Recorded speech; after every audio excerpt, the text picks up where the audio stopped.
We are just now starting a session, what we're calling NFTOPIA School. This is an educational masterclass seminar for creators, but it's also valuable for anybody else to kind of learn about the space. It's meant for creators, and then also more specifically here at NFTOPIA, how you can use it to the best advantage. Last week we did session 1, where we had a nice presentation and a roundtable talk after with creators, talking about tips and tricks and strategies and things like that. This week, we're about to start the presentation right now. You guys rated right when we started. Drawn Company is starting, and we're going to be covering the slides, how to make good slides, things like that, how you would want to make the best use of the NFTOPIA convention. And then after the presentation is over, we'll have another roundtable talk. Anybody is welcome to pipe in, especially creators, any collection owners out there. We highly encourage you to come over to the space if you're able to. Thanks for the bits. Thanks for the bits. If you're able to and you want to, bit.ly/NFTOPIA2hype, like it says up there. And it's free. You register. You come in with a web browser, and we'll be right here. Boom, we'll be right here at the welcome area hanging out, and you're able to chat in voice when we do that. All right? So with that, let's let Drawing Company take it away. Here we go, people. NFTOPIA School Week 2. Thanks for the introduction. So yeah, this is your chance if you're a creator. If you attended Week 1 and you're here this week, if you should want to exhibit at NFTOPIA, you just need to speak to either myself or Consumer Break, and we're going to give you 20% discount off a stand. That's especially valuable for new creators, because you're saving some wax or dollars potentially there, and you're going to learn everything I wish I knew before I exhibited at Digicon or NFTOPIA for the first time. Just before we get started, there's 3 no-brainers. I said these last week, I'll say them again. You need to follow at the NFTOPIA on Twitter. You need to join the NFTOPIA Discord. The link's on their Twitter page. And as well, if you're a creator, you need to have created an NFTOPIA folder, because you're going to be putting lots of stuff in there running up to the event, just to keep things organized. Simple disciplines that people often forget. So I did my big introduction last week. My project's called Drawn Company. I'm not going to go through all the stats again. We're flying. We're doing really well. We've been going for about 12 months now. I just wanted to give you a bit about my marketing credentials, because we're going to be doing slide design and marketing this week. We were going to be doing logistics as well, but Waffles Kitty is not here, we don't think. So we'll cover that next week. But yeah, I've worked for Disney just as a cast member, but you learn a lot of sort of like good disciplines about how events are run. I've worked for a company called the Deltic Group. They own nightclubs, and I've worked for Drake Manor Theme Park, which is a small theme park in the West Midlands, UK. Again, not typically sort of like roles that you would associate with marketing, but definitely when I was working in nightclubs, I was like an events manager for a 3,000 capacity nightclub in Coventry, and 1,000 capacity nightclub in Tamworth Trinity. So we did this last week. What is the ultimate goal of exhibiting at NFTOPIA? Well, for me, you've got a catchment audience. They've all got one thing in common. So the goal has got to be to get your NFT in their wallet, because if you don't do that, you're going to get forgotten, because there's hundreds, thousands of creators on the blockchain, and it's all about using NFTOPIA as a springboard to start a community or build it. So have you created your action plan? We went through that last week. We covered several themes. We did NFTs and swag strategy. There are sort of like 5 key processes as we build up to NFTOPIA. You've got the basics, which is really event logistics. So how does it all work? You've got what NFTs you're going to actually sell or give away whilst you're there. What swag you're going to do, which requires a strategy. Slide preparation and stand preparation. And marketing. And the reality is that some of these jobs take a different amount of time. So you have to sort of like make sure that you manage your time correctly running up to the event. So week 1, as we said, NFTs and swag. Week 2, this week, we're going to do slide design and marketing. I said we were going to do the basics and logistics, but Waffles isn't here. So I think we'll leave that to her. unless the brakeman doth want to take on Waffles' I'd prefer role. to have her just because she's equally Yes. organizing. So maybe we can do Yeah. that next week with her. Yeah, we can cover it next week. So, and as Consumer Break said, that's not all right. We've got other views. It's not just about me. We've got other topics that are going to be covered, and we've got other creators who are going to speak. But that's all later. So let's move on to slide design. Then there are 6 key ingredients to sort of like consider when building the slides that will go on your virtual stand at NFTOPIA.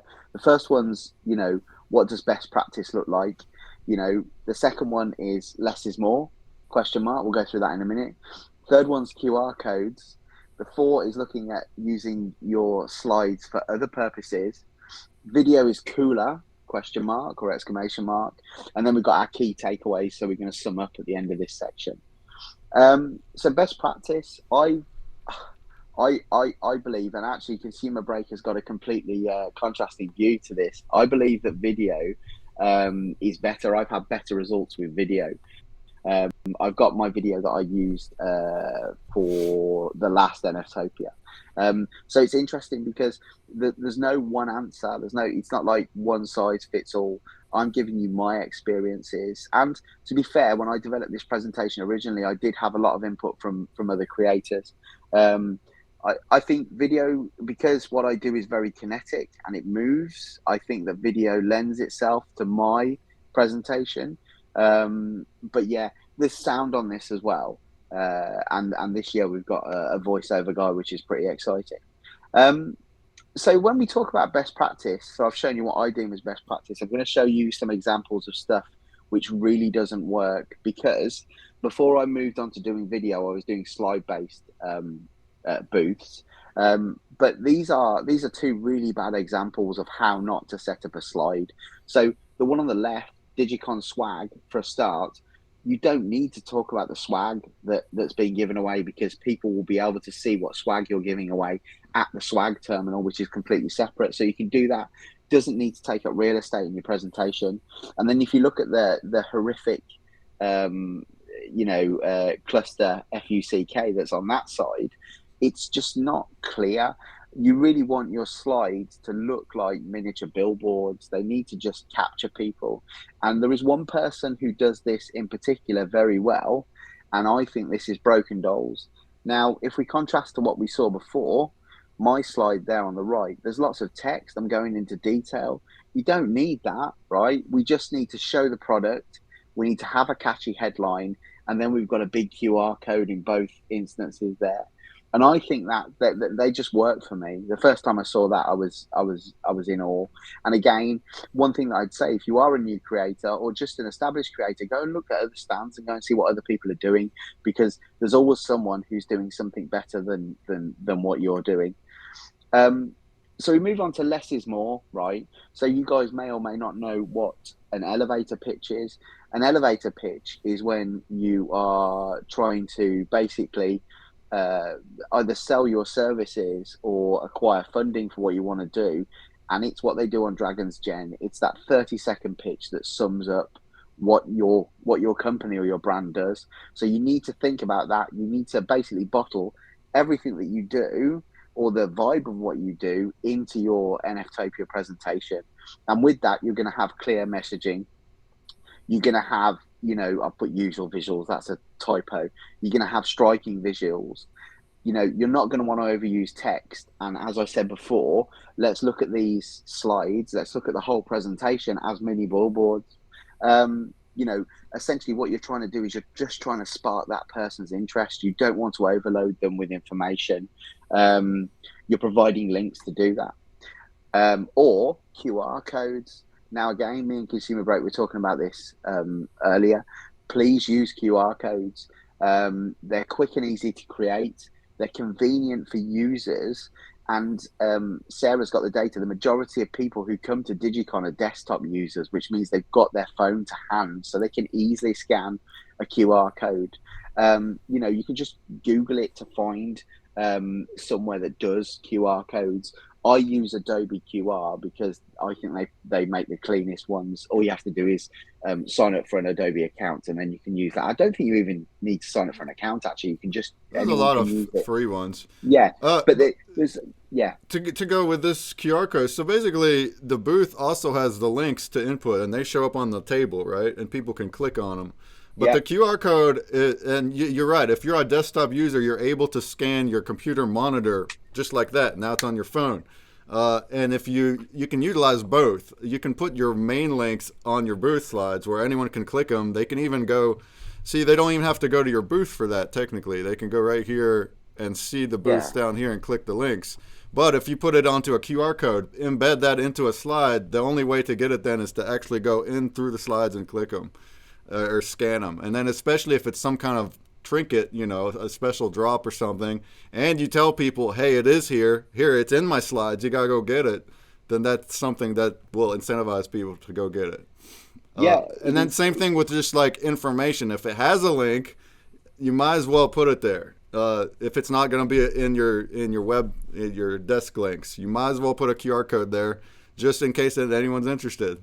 If they see the thing and they can go to it. Yeah, and that's interesting that you bring that up. You see, because obviously the booth does have links, doesn't it? Like static links, and depending on what size booth you have, that dictates how many links you can have. But you should definitely be utilizing that as well. So I've got a slide here called Instant Promo, right? Because when you build your presentation for NFTOPIA, and maybe you're building it in a sort of like a program like PowerPoint, there's loads of other PowerPoint sort of like equivalents. What do you use to build your slides, Consumer Break? I use After Effects to make everything. Okay, there you So go. I'm After not Effects. conventional, but Yeah, no, that's cool. Yeah, yeah, yeah. So After Effects can even do slides. So the great thing is what I found is that basically when I'm building slides or I'm building a video presentation, I've got two examples. I can rework the presentation to save time later on. So for example, at the top there, we'll do the top in a minute. At the bottom, that's a slide. That's part of the video I created for NFTopia, which became the pack opening video. So I'm getting double value out of that, and I just keep all these handy. And then you've got stuff what I call on the cutting room floor. So I decided to take out the top slide where I got testimonials from holders, basically. But that became an instant social media post that I could do. So I could just take that off the shelf. And of course, you've got the double whammy there then of being able to sort of like, tag those people in that post who created that for me, and I get the retweets and the natural stuff off that. Were you going to say something, Consumer Break? I thought you were going to say something. Was you going to say something? no, No. no, no. Okay, so yeah, video is cool, but there's a question mark over whether it gives you better engagement or not. There was data during Digicon which said the booths that had video had better dwell time, but that could be for a variety of reasons. Um, you know, Even if you're going to make a video, you can use PowerPoint. What you're watching there on the right hand side is a video I made in PowerPoint. So it's not the best, but it doesn't need to be. People don't know the difference. It is more time consuming. And the other thing which we've just been discussing, which I never considered before, was unfortunately if you have a video on your stand, you don't get a preview. You just get the little play button. So you have to consider that as well. If you've got slides, people are drawn to the stand by what slides you create as your opening slide. So that can be a pull as well. So something to consider there. There's sort of like there's arguments for and against.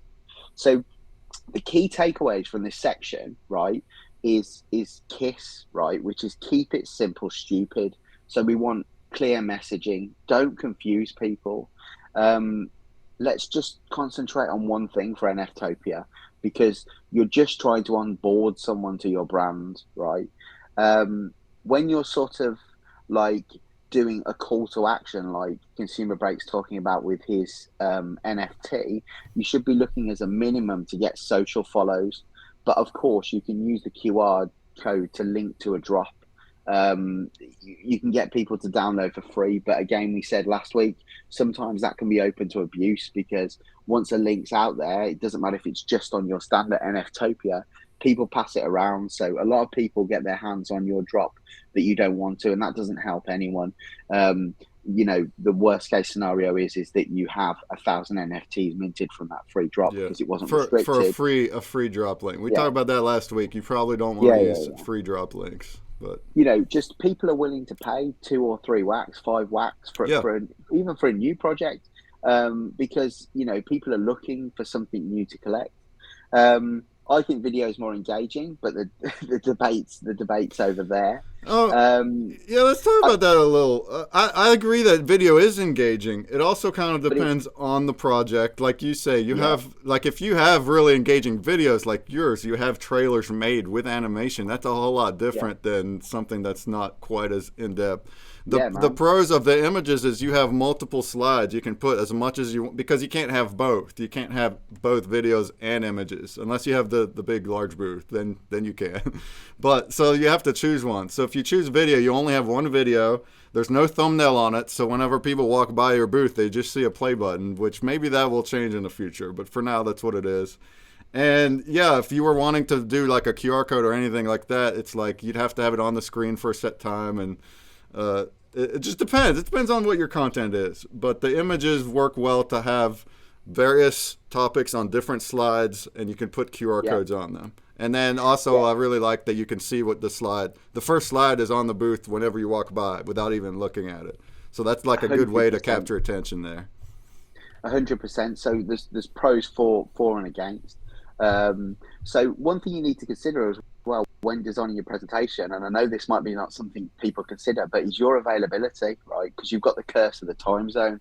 I've been caught out many times because people have been visiting the stand when I'm not there, and I just make sure now that when I create my bio in my stand, if someone's really interested, hopefully they'll go to the bio and they'll see the times that I've put on there.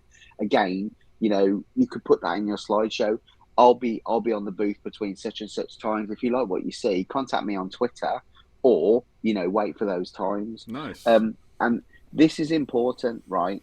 Update if you sell out, right? Now I know this is a pain, but all you need to go through is go through your thing and put sold out with a big bold font on.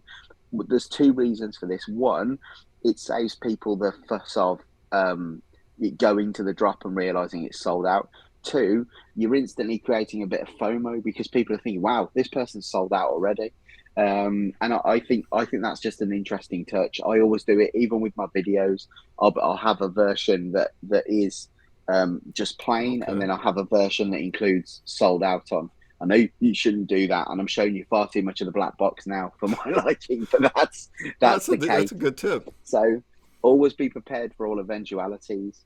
Right, so we're going to keep the pace going because this is what I specialize in. Now, as I said, I've been speaking to Lude Momoko, right?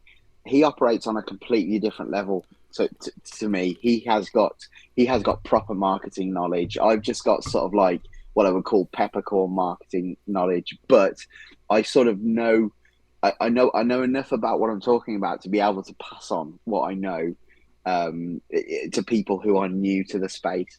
Ludi, you're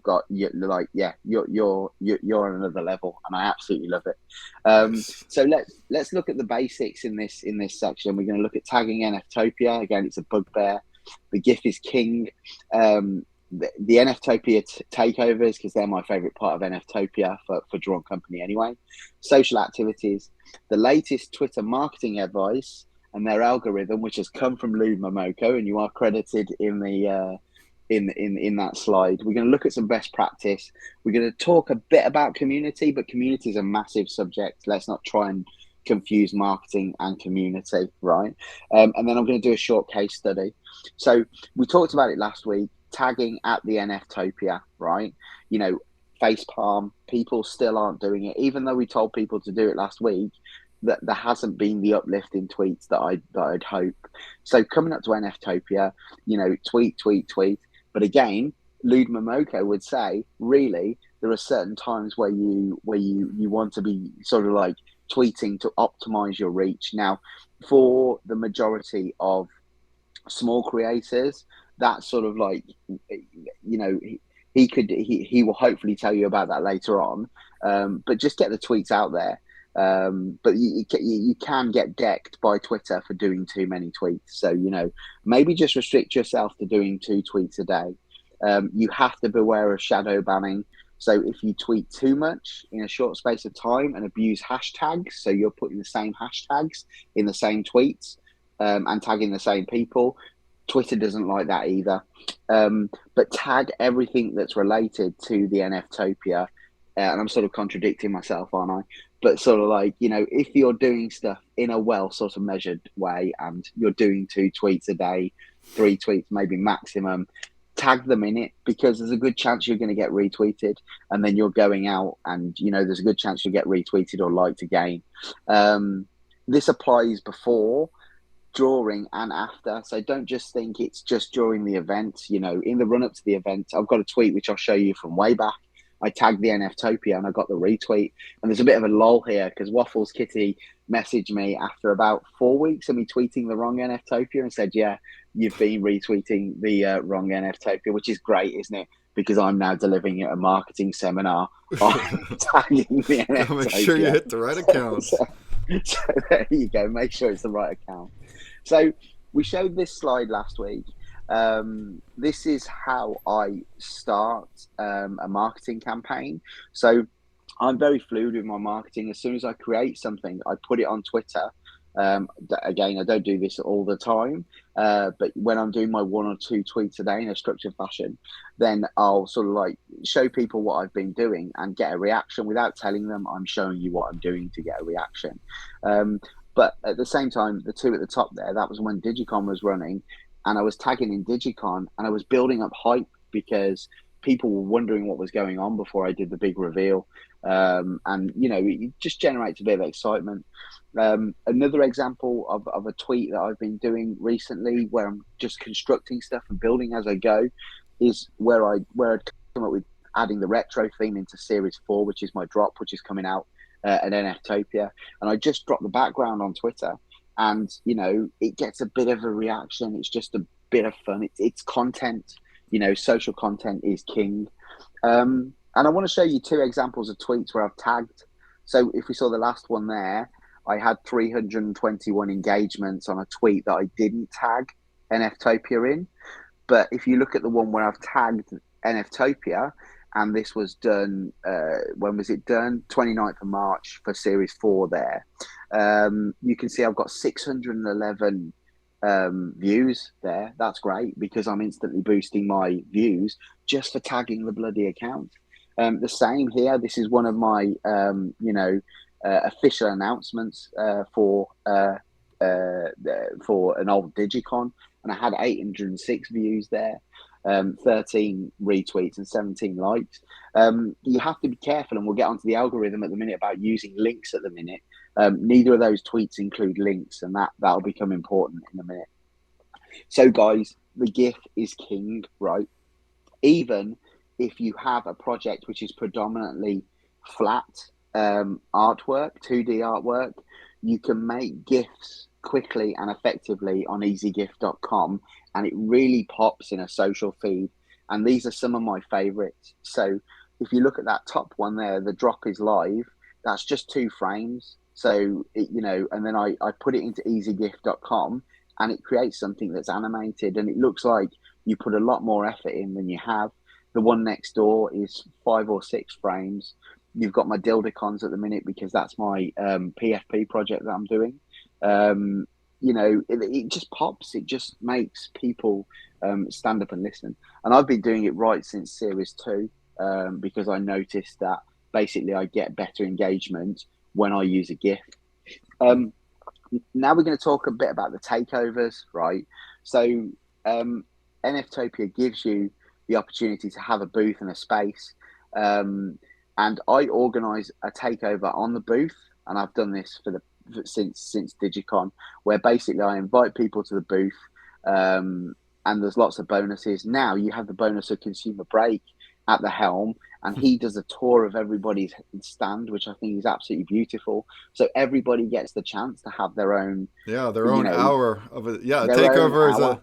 I call them Yeah, AMA events, but yeah, it's a takeover. yeah, It's whatever you want yeah, it to be. It's a whatever you want. You have an hour at your booth to do stuff. Here, he likes to do a yeah. conga line So every time. yeah, so there you go. There's Humble leading the conga. What a conga legend. Um, so yeah, I brand it the takeover. Call it what you want. It doesn't matter, but it gives you the opportunity to make connections. I've met, other creators. I've met collectors who are collecting my stuff, and I've spoken to them for the first time. The last one I did, I met a couple of collectors, and they've inspired the direction of Series 4. It's a great use of the space.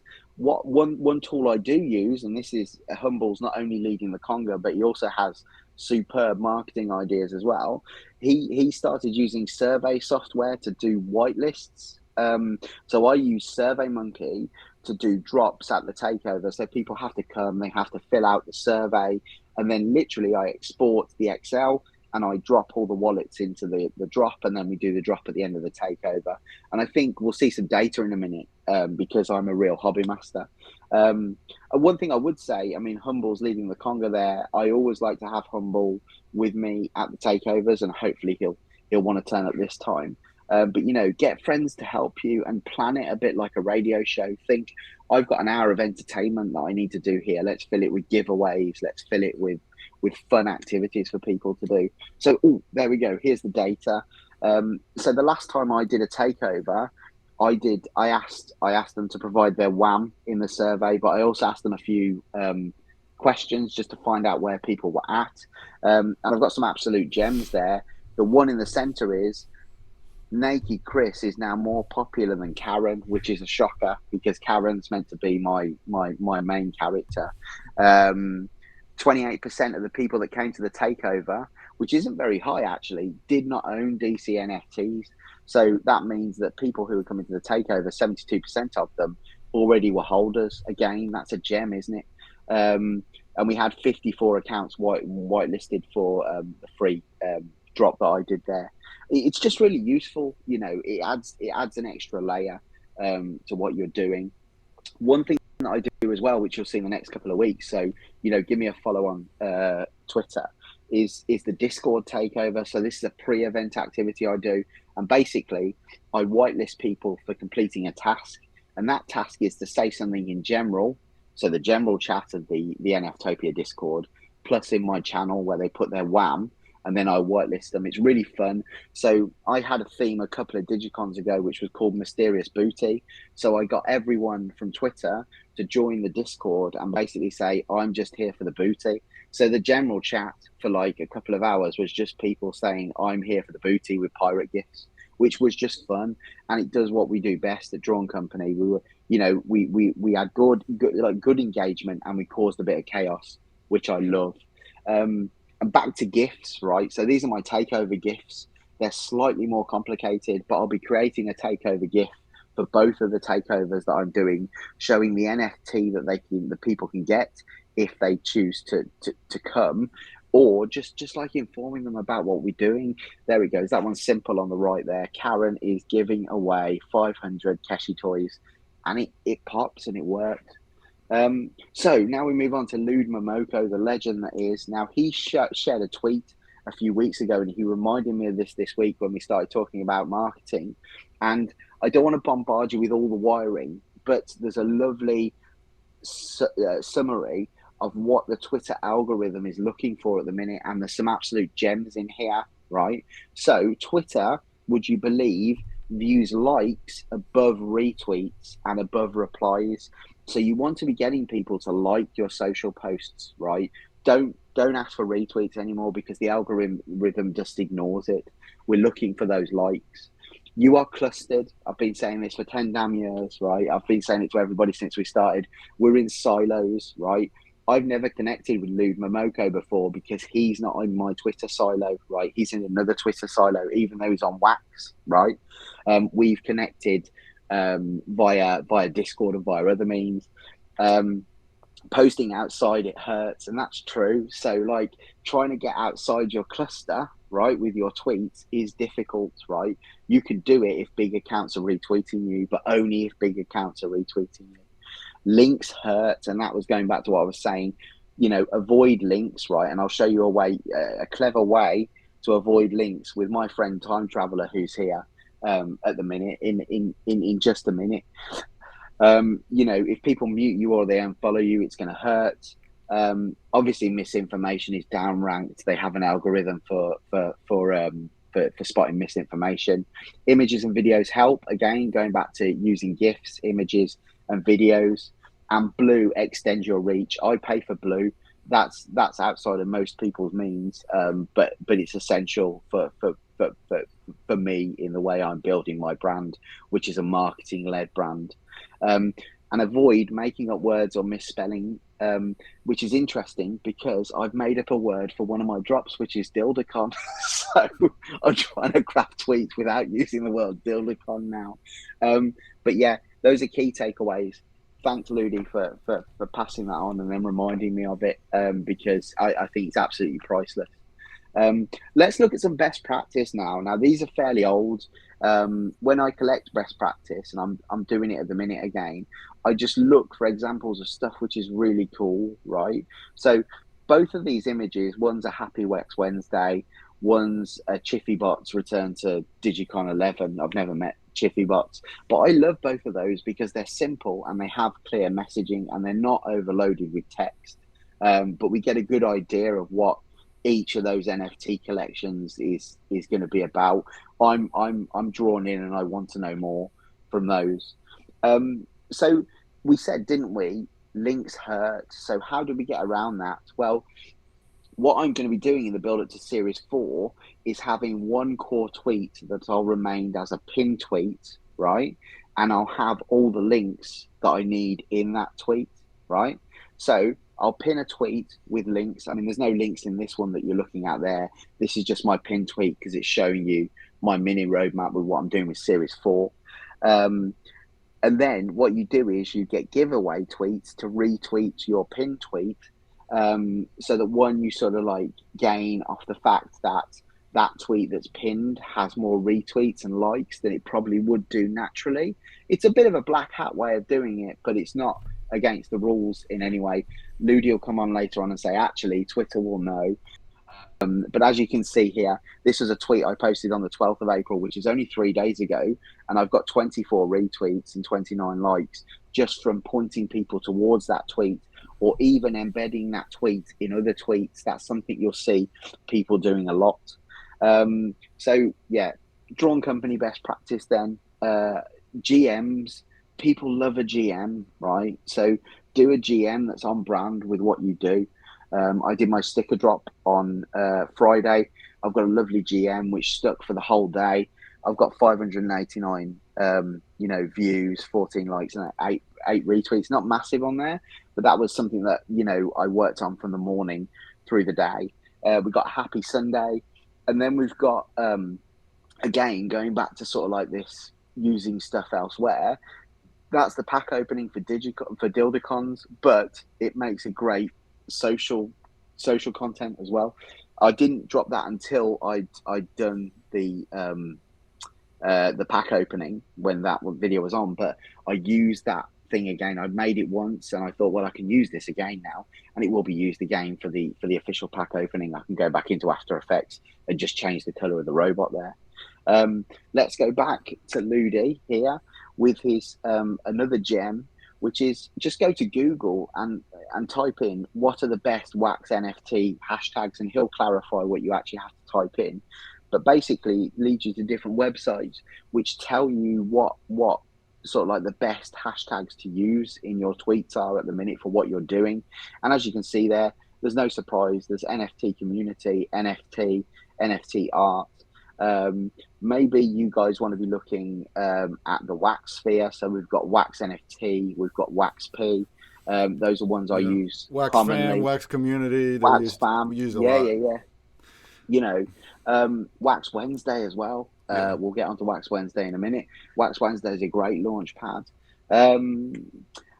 but yeah, so we're just going to talk a bit about community. So I do polls all the time. They're a great way to get people engaged, right? And I've just put it that was what are you but looking forward to most about Series 4 NFTs, because I wanted to see if I completely knackered the whole thing and people were just after the Dildacons, because I've made a lot of noise about the Dildacon PFPs, but not much about the classic bread and butter stuff. And luckily, 45%, even though there was only 11 people, said that they were looking forward to all of it.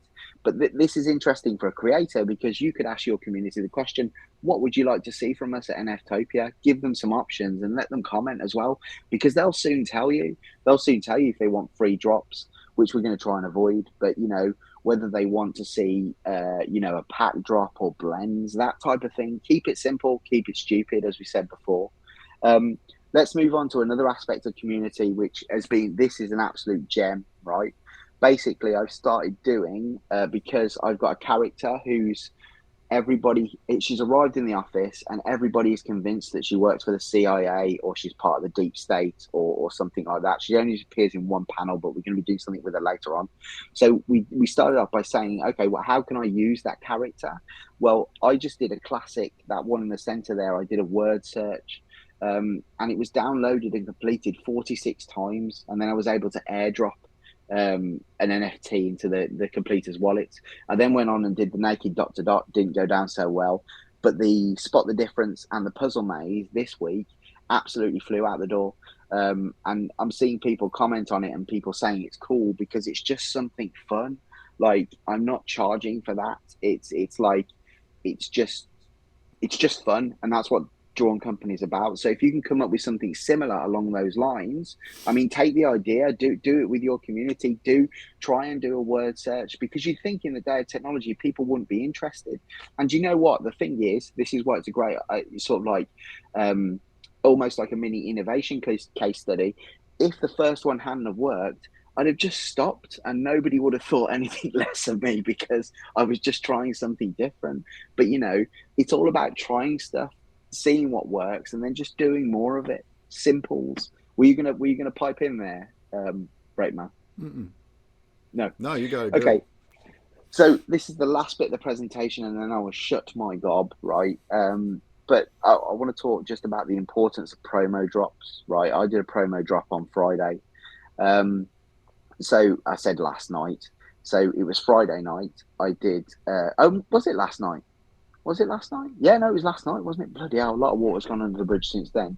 So last night I did what I call a Blenstival. And if you go to the Blenstival hashtag, I own that hashtag. There's no point in really having the hashtag because it gives me no authority. However, all of the tweets go to the same place. So I always tag Blenstival when I'm doing something like this. So go and have a look at all the Blenstavals I've done before. It's fun and engaging, right? So because I'd done it with a blend element, people in the Discord were going wild, and we ended up actually creating another blendable NFT with the guys that were in the Discord, and we had that live, and that got blended. I did it as a low entry price, so I didn't give it away for free. It was 2 wax, and I sold 1,111 of these Series 4 logo NFTs, which then had instructions in the drop to say, look, you need to make these useful, you need to go to our blend page. And once all the big blends have gone, there was like 17 of them, then I'm just going to cut this drop and then we'll come back to it in a couple of weeks. But the most important reason of why I'm doing this is, okay, it's fun for the community, right? But it builds hype, right, for what I'm doing in 2 weeks. 2 weeks time, yeah, which is my Series 4 drop. It's mass market, but more importantly, I'm gauging demand, right? So I'm checking how many people are actually willing at the minute to buy an NFT from me, so that I can set the parameters of my common cards, because everything else goes off it, in the right fashion.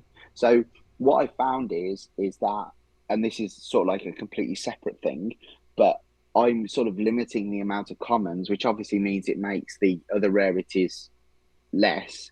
But at 60 commons in my pack, there's 15 of them. There's 31 NFTs. There's going to be 60 of each, right? And I know that because of the amount of people that are participating it will give them enough chance to be able to get a complete set of maybe commons, rares, epics, and legendaries, right? And it's just important. So let's look at it. It was a single NFT in a drop. They were 2 wax each. It was just a monitored, it was just an infinite template.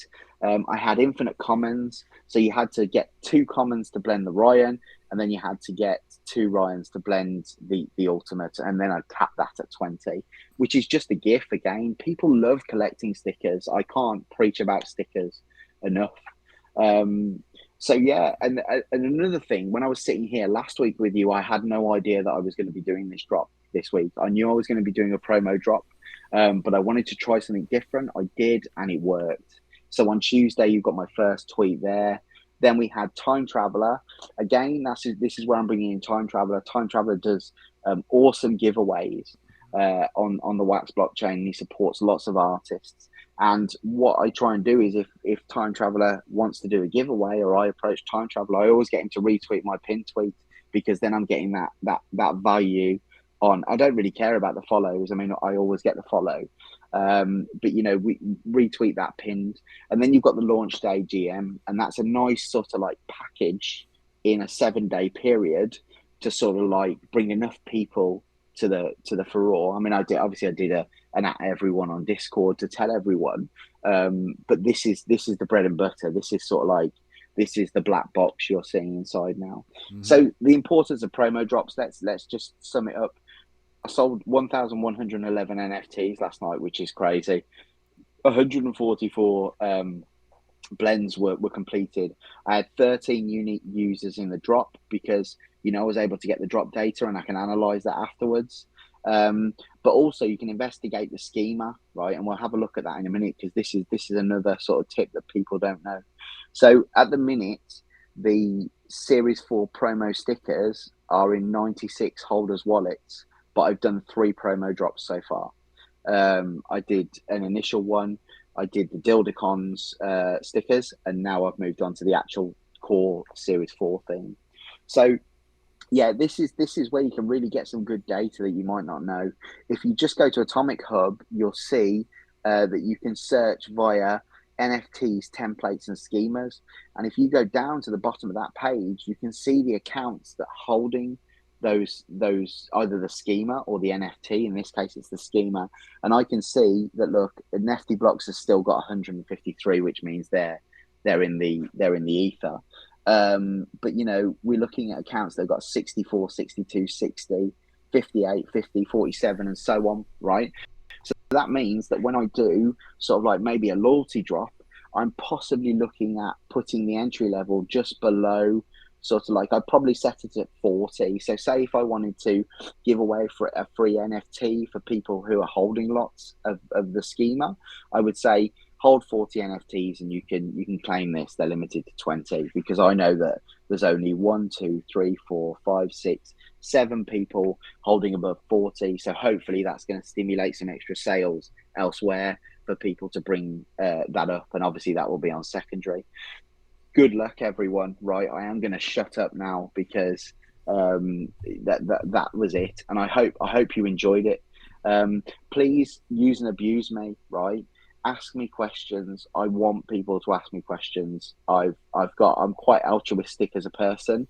I like helping people out. So if you want help, I can't give you much of my time, but I can look at stuff, I can review stuff, I can tell you if you're in the right direction, and we'll see you next week. And that's it. If you can stop the screen share. All right, Mr. Man. All right, let's all right, screen shares off. That was great. That was a lot of stuff covered. And I want to touch on some of it too. But anybody else that's here, you're welcome to pipe up if you want to add any input, any ideas. Anybody in the Twitch that wants to come over, you're welcome to as well. Just come on over. Yeah, you had a lot of good info about the slides at first. Good stuff. And then a lot of interesting stuff with the Twitter too, which is unknown to a lot of people, the whole algorithm stuff. Yeah. And then towards the end, your setup for your promo drops is also real good. I mean, it takes work, it takes planning, it takes experimenting like you're doing. We started we went over that a little bit last week, how you can use promo drops as advertisements to kind of build up to a drop. But Yeah. your example right there showed it really, really well. A nice, concise way of how you went about it. So it's a great example. For the tweeting, I mean, a lot of times we have links in the tweet. I mean, my too. I have the links on almost all my tweets. So that's a hard thing to skate. So you're saying you can do a tweet, but then you can reply to that tweet, and that's where you might put your links. And same thing with hashtags. Like we blow our tweets in with hashtags to try to get it into those other places. But if it's going to demote you for that, then you got to work on that. So I'll let Ludi come back on this at the minute, but two things there, right? So the first thing is, if you've got lots of links, right, the algorithm at the minute, and could I just state that's the latest information. That doesn't mean that Twitter doesn't change their mind, that they want to change the algorithm, right?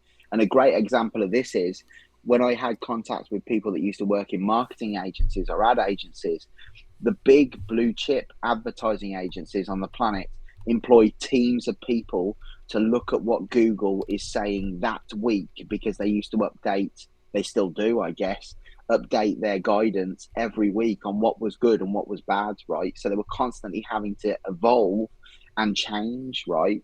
But what I'd say about your links is definitely that advice at the minute says a link is going to be detrimental, right? I think the one rule, and you can combat that by just sending people to, I mean, a lot of people have a link tree. I don't know whether that's something you've ever, but I don't need a link tree because I've just got NFTOPIA and the website, right? But from now on, I'm really conscious not to include links, and either include a tweet, and Black Fang will tell us if that's going to be detrimental as well. But include a tweet with a link that's in it. So almost like creating faux tweets that are just out there so that you can refer back to them later on without putting a link into the tweet directly. Again, that's what I'm doing, and that's an idea that I've come up with. The hashtags, you should never use the same hashtags all the time. You just shouldn't do it. Like, even when I'm tempted to do it, sometimes I'll put wax NFT as just a word. Sometimes I'll put it as a hashtag. Sometimes I'll completely, I just mix it up, and you'll see that if you look through my feed. But yeah, never use the same hashtags all the time, because Twitter, it doesn't like it. Yeah. And that was something I knew and I've done before I read about that. Here's a tweet Black Fang shared with the info of the algorithm. Yeah, this really affects us a lot with the hashtags and the links, because a lot of times we're promoting, and like we have a new bounty block link every time. So how would I go about sharing a link? So it's let's say I do what we just kind of said. I would share it with no links, and then I might reply to it, and that's where the link would be. Is that going to demote the one I replied to? You know what I mean? Or what's the best way to get a link out there? Because you need to share the link though. So the whole thing is an experimental process, right? Yeah. And on the scale that we're doing it at, really, right, it's not going to make a fat lot of difference. It will make a difference, right? And you will see a difference once you start really analysing your tweets. And Black Fang, if he'll talk, he will even talk about the fact that he tweets at a specific time during the day because he knows that he's going to get better engagement.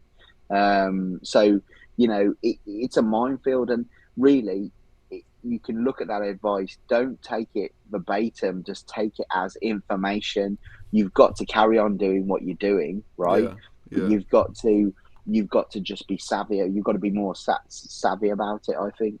But at the same time, we're not going to do a full audit now. But I don't think your engagement's bad. Do you know what I mean? Like, it's good. The engagement you have on Twitter's good. So I wouldn't stop doing what you're doing on the basis of that advice if it is mission critical.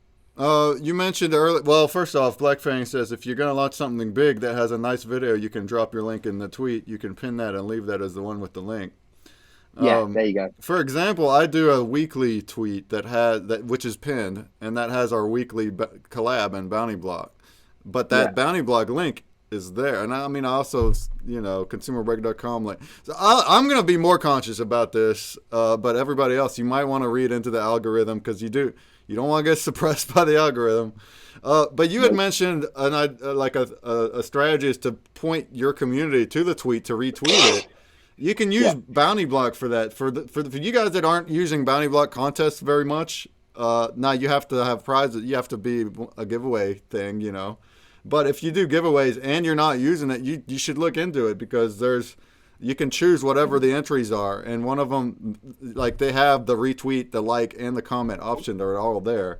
So my bounty block to enter contest literally takes people to retweet the tweet and like it, and that adds a lot of engagement. But in addition to that, we might want to be more conscious about the other things. Just try to follow it the best you can. But at the end of the day, it's like we still have links. So if you're wanting to direct people somewhere, so it's hard to do that if all you have is the text and the image. So it is, but at the end of the day, you are getting engagement at the minute. It's not like you're putting out tweets and they're not going out to anybody, right? It's just when you might have had experiences where I've done a tweet that I want to purposely try and make a sort of quasi viral tweet, right? But what I'll notice is it'll start to get engagement, get momentum, right? And then suddenly it'll just stop dead, because I'm then going outside my silo, which we were talking about. Mm-hmm. And Twitter doesn't want me outside my silo until someone that's got authority in the space that I operate in takes an interest in what I'm doing. So if whilst I'm going viral and like I'm getting a retweet off, say, Humble, Black Fang, another, right? I'm going up the chain because they know that Humble is a wax creator. They know that Black Fang is a wax creator with a huge following and a huge that it will know. But if I don't get retweeted by someone who's bigger at that point or liked, it's just going to stop dead, because it doesn't want me to go outside, because and that's all because of the problems you had with the election in your country. So you make a point that if you, a lot of times when we're tweeting, we're staying in a circle of an audience, and for us it works well as the wax audience. Like that's how we're so well connected in Twitter. And so whenever we're tweeting about wax things and then other wax people are engaging, this is a good thing. So whenever you exit out of that circle, if you're going to tweet something that's random and different and it might get engagement from outside of wax, it's going to see things differently. Do you know, so clusters. I'll tell you an example. I'll tell you clusters. I call it silos, clusters. Label them what you want, right? The person who does the best engagement on Twitter, and if he was here he'd say shut up, right, is Broken Dolls. And I'll tell you why, right? Because he retweets a real photograph almost every day as his GM, right? And I'm sure the algorithm knows this, because it gives him better engagement subsequently, because he's making that real connection. It will sense that that's a real photo that's going out, and people who are around him like that real photo. So it's got to be something that's loosely connected, but it's far enough away from the theme to be battering sort of like Twitter with the same thing all the time. Yeah, I mean, I've toyed with the idea of doing it. Again, I don't follow all those disciplines. I won't follow all those disciplines. I'll still put links in. I'm probably not going to ask for retweets anymore. I want likes. So sometimes, not all the time, I'll say in a tweet, again, Twitter doesn't like this, but I don't do it all the time. Give me a like if you like what you see. You can't do that on a day-to-day basis, but occasionally it's fine, and that's going to boost you up there because you're not doing it all the time. Yeah. Here is a tweet that Black Fang shared right there. And he has a thread there, and there's a link there to join Wax 101. It's a list made by our friend Zoller, and he's got all these wax creators on this list. Most of us should already be on the list, but if you're not, contact him and get on there. And this is a way to filter your Twitter feed only for wax people. So by following this list that is in that tweet, if I go to my home tab now, right here, now I will see a For You, I see a Following, and I see Wax Projects and Creators, which is the list. And now I'm only going to see people that are in the list. And this is going to this helps because a lot of these creators, especially smaller ones, they're not doing the blue check thing. They're being suppressed in the home feeds because they're not verified or other reasons. So here's the Wax 101 list. I had the tweet that showed that tweet. But yeah, this one way. Everybody here that's doing wax stuff or following wax stuff should be following that list. You'll be getting more curated things for wax people. Yeah. You also had a point for images and video. I think that's great. I also always use an image. But your GIF tool, I also think is great. That's something I don't do. I knew it's easy to make GIFs, but I never thought about it much. So you literally go onto a website, you upload your images, and it's giving you your GIF. Is that right? It does it, and like 10 minutes with you showing you what to do, you can have it cracked. You just have to change the interval rate sometimes. But so it's that's really great. So even artists that are not animators, and you might have 2D arts, this is a way just have multiple frames and turn them into a GIF, and now you have something animated just for Twitter anyway. Just something for Twitter. Yeah. You've got to see, and I one of the things that I'm very passionate about is what I call disposable marketing, right? When I used to work in nightclubs, I used to mock up PDFs, right? And just say, oh, we got a brochure. We hadn't got a fucking brochure. Oh, sorry, can't swear. We hadn't got a brochure, right? But we just got a PDF. But people thought that we had a brochure. It made no difference to them. I just told them that I was sending it. But that was disposable. I could change it when I wanted. And that's the way you definitely need to see our space. Think, I'm going to use this once and then I'm going to throw it away. Just put it straight in the delete bin if it's not going to be of any use later on. Because once you start getting the marketing bug and you start realizing what works, you'll notice that you're creating a lot of stuff that isn't NFT, based. But that's where the real jewels are. You've got to do that to keep the engagement up. And we've only scratched on the surface of the power of what we do and the community. Like, I'd like to have given Time Traveler more space tonight, but in the short presentation that we had, introducing the fact that people might not know that there are people out there who will do giveaways for you. You just need to contact them. You need to be patient with these people because they're bombarded by people all the time. Projects that we wouldn't have heard about.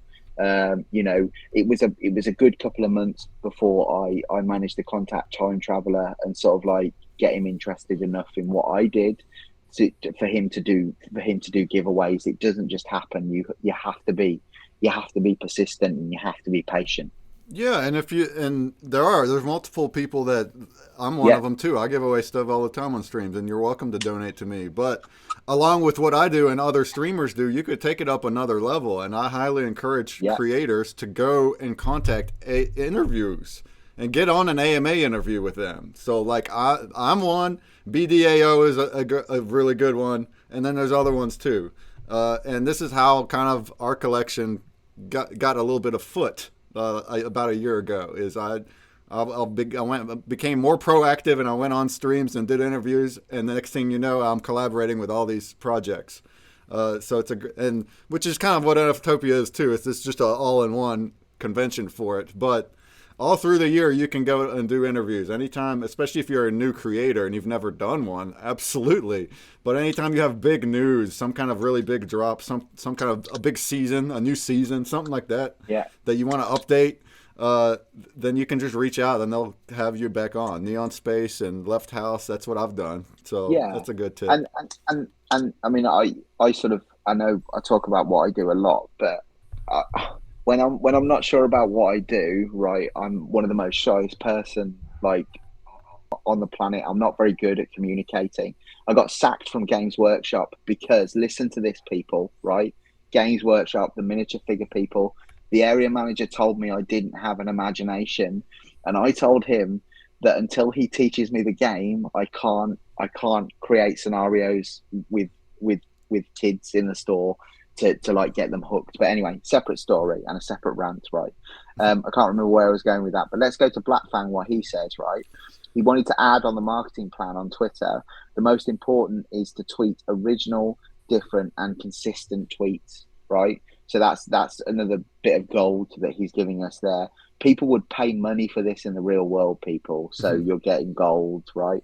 So what he's basically saying is there, I think, we're always treating something that's new, right? It's different, but at the same time, it's consistent with your overall brand. And the more you work on it, the better.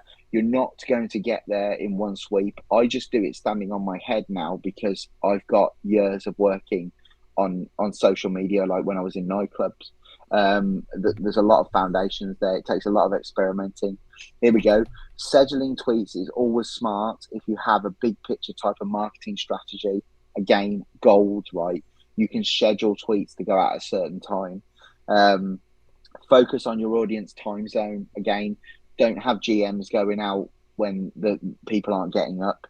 Like if I'm doing a GM, right, I'll try and do it about 10 a.m. in the morning because I know that that's the right time to not lose momentum before the Americans start getting up, but early enough for the Europeans to see that. Peak times can help better engagement. So there's one thing in Twitter land which advertising agencies talk about, which is taco time. So one of the best times to tweet apparently is sort of like 11:30 a.m. just before people are leaving, again in your target time zone because that's going to be different. So I'm thinking, am I going to be wanting to hit taco time? Nomaden says he agrees with Black Fan. Consistency, originality is a key, and he also added, for me, it's about doing it. If you never start, you can't get better.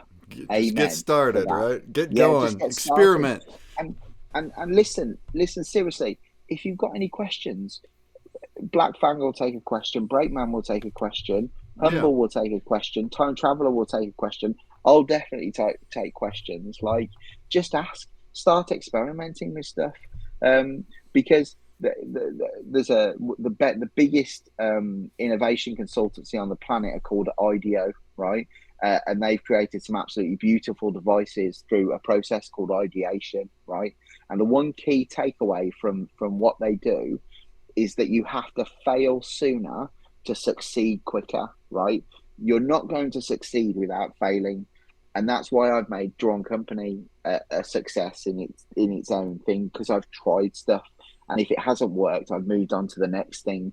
It's throw a lot of human waste. I'm not going to swear because we're on stream, and some of it will stick, right? If you throw enough of it, some of it's going to stick, and that's something that you should do. But yeah, as a creator, I think it's a good thing to experiment, especially like a space like this where it's there's so many possibilities and options to be a creator.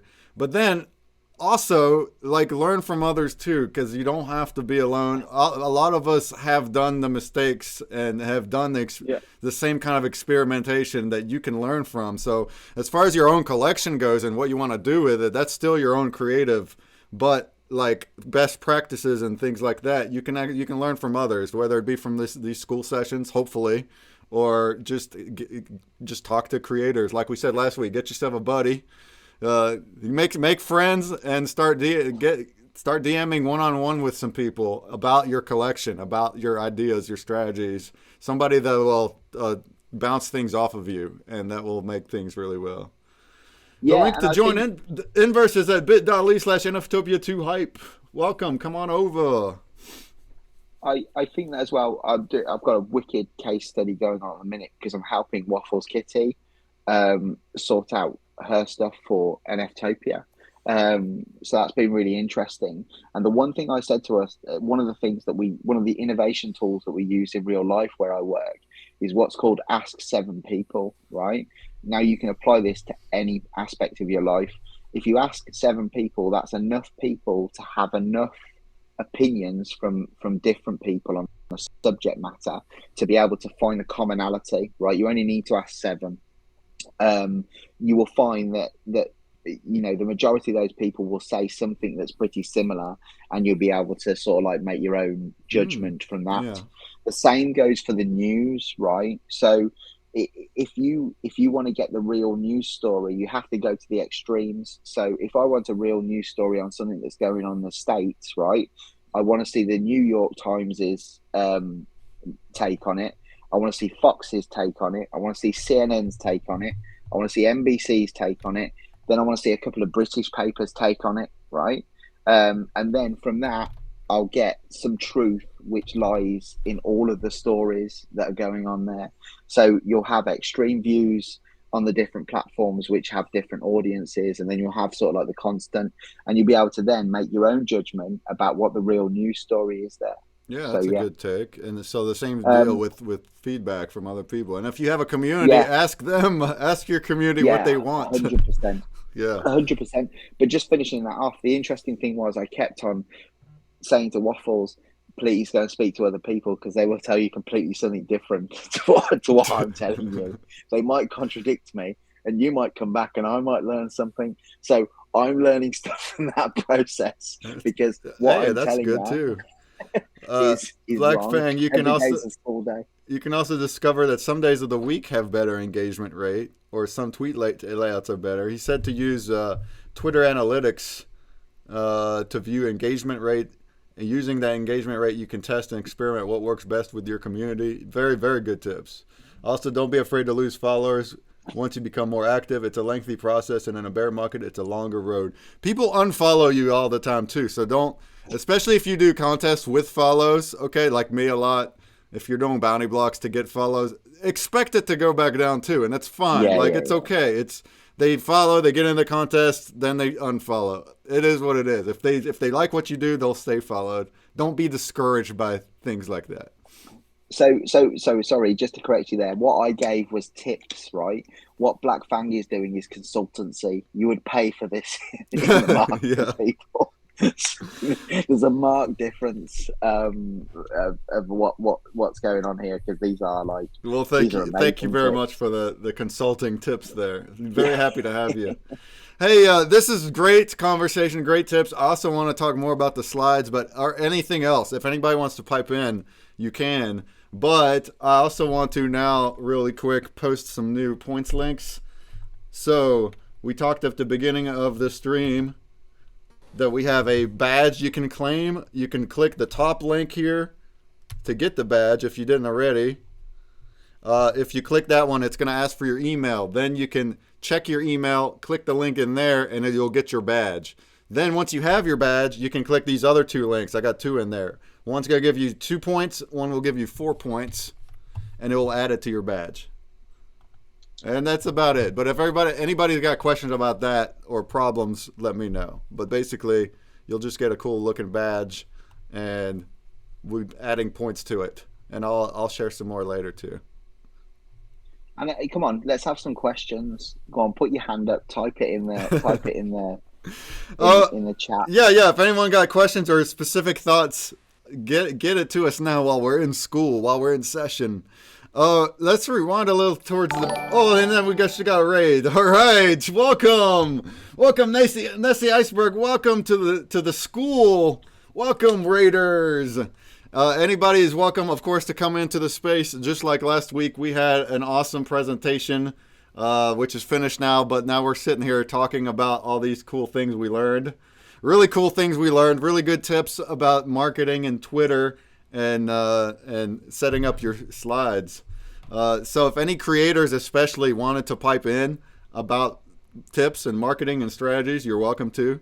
I want to talk a little bit about your slides. So in the beginning of your presentation, you had bad examples and good examples, and they were very good. Like what you showed for bad and good was great.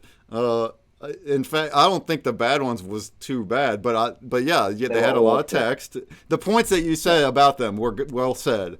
And then the good slides that you showed from Broken Dolls, you're right. It's like it's eye-catching, it's graphics. Here it is. Here's the QR code. Do you want it or do you not want it? Boom. Yeah. And like you don't have to explain everything about it on the slide because there's other places to actually dig in. You want to just grab their attention and have an action on it, like a billboard. Yeah, exactly. Sorry, they're billboards. So you've got a collection of billboards, not too many billboards, but let's not go text heavy. And it'll be interesting because I might not practice what I preach, but what I'm telling you sort of like is what I deem as the best sort of like the best practice. Like Mm-hmm. it's just it's as simple as that. Not too much text, as you said. Lovely striking graphics, nice background and a QR code. Boom, you're done. People are either going to like it or not. They're going to Yeah. get lost in Hey, if text. you're there presenting, you're already doing good. Yeah, We're here to help improve the whole experience, but yeah. you're already on top of it if you're wanting to market yourself this much and really get into the space. And you're listening to the school too. Shout out to Funny NFT Guy from Drawn from doing an excellent presentation. You're an absolute G for this lesson. Yeah, that's right. That's right. Applause. Thank you. uh, Anybody else? Let's Sorry. got Could you more. say that again? Who was that? That was Siri. Oh, that was Siri. Uh, Anybody else got more questions or thoughts about the stuff we talked about? Trappier says I got 2 cents. I use tags a lot in Twitter to other projects along with the hashtags. Yeah, Oh you yeah. want to. What is it? Somebody told me that the number of hashtags you use, your engagement goes down because there's too many hashtags. Yeah, that's what we were saying Yeah. earlier in the presentation. Right? It's Yeah. more. I don't know how new this is. Maybe maybe the algorithm changed more recently, but as of now, as of what people have been sharing and the code that has been leaked from Twitter or whatever has been shared, yeah, too many hashtags and links can demote your tweet. We had a good convo about that earlier.